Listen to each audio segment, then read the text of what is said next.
Hello everybody, my name is Ryan, and EA just held their first EA Play conference because they didn't go to E3 this year. They're hosting their own event open to the public where gamers can go and try their games, and it's much more interesting. It was a weird one because they didn't really show off a lot. We got some Mass Effect stuff, some sports stuff. The biggest takeaway was Titanfall 2, but that already leaked earlier, so let's get into this recap. This is Nerd.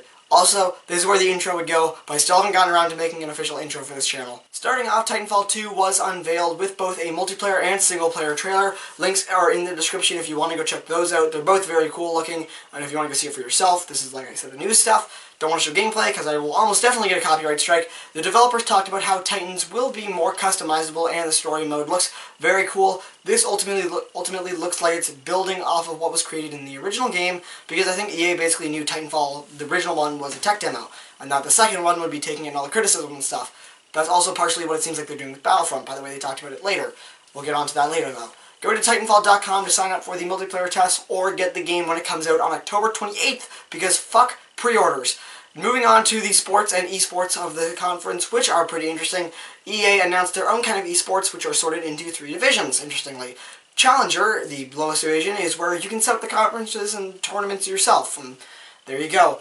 Premier is the EA's created division, they'll be doing it, but it'll still not be really anything special.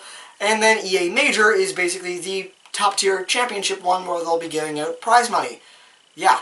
They'll be giving out prize money for this. They also announced a championship for Madden 17. They'll be offering a, wait for it, $1 million prize for whoever wins that. It will go through 4 EA major competitions before the big championship event, and that's fucking crazy. They also talk about FIFA 17 and a type of story mode that they'll be adding called The Journey it's weird, it looks interesting. I'm kind of curious to see how a sports game is going to handle story mode, so I'm going to be really interested in seeing that. And I've never bought a FIFA game, but I might actually, just because I want to see what this is like. They also confirmed a September release window, so be ready for that. For these, like I said, trailers, links in the description already. Moving on to the 30 seconds of Mass Effect Andromeda that they showed, it looked pretty cool. They showed off a little bit of gameplay on a planet that looks cool, with monsters that look cool, but it's nothing really new. And it also wasn't nothing big. It wasn't much. They did show off a protagonist who in Samus-style wore armor before being revealed as a woman, still expecting a male option like the originals. EA then did something very interesting that they call EA Originals. They said it was essentially the next step of making Unravel, where they will be publishing small indie titles under this big EA Originals title, which is actually very smart. It's a good way to bundle a bunch of indie games together into the same overarching name and kind of make it seem like a franchise. Kind of like how Battlefield 4 and Battlefield Hardline are like nothing similar. They're made by different guys, they're different things entirely, different scopes and everything, but they're both Battlefield, because EA is going to keep putting these shooters out under the title Battlefield, which is interesting.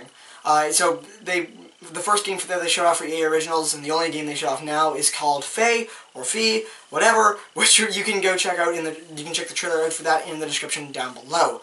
Then they talked a bit about Star Wars and showed absolutely nothing really. They told us a little bit about what we will be seeing in the next 5 years, because, yeah, they talked about a lot of things. It was also stuff that we already knew, but I will recap just because the little interesting things.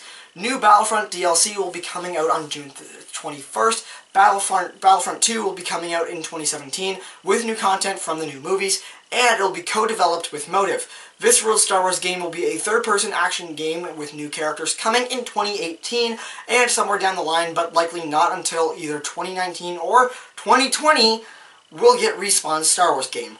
Finally. Why talk about it now? I don't fucking know. It's not happening for at least 3 years, probably 4, because 3 years down the line they're probably going to put out Battlefront 3, if that's still making money. Finally, the one that literally everyone was waiting for was the trailer for Battlefield 1, and they talked a little bit about what it can do, and it looked very interesting.